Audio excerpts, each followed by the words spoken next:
Hello everybody and welcome. In this video I'm going to show you how to rename your headphones SONY XM6 on your iPhone.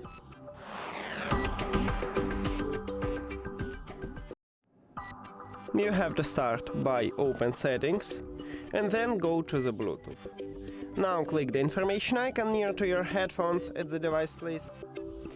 And at the top we have a line with call name, so we need to tap on it. Now write the best one for you. Let's say I wanna add this text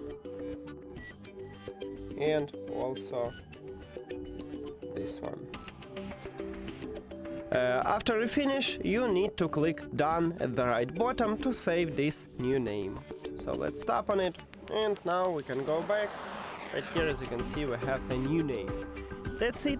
Thank you for watching this video. If you found it helpful, please consider subscribing to the channel and leave the like on the video. See you later.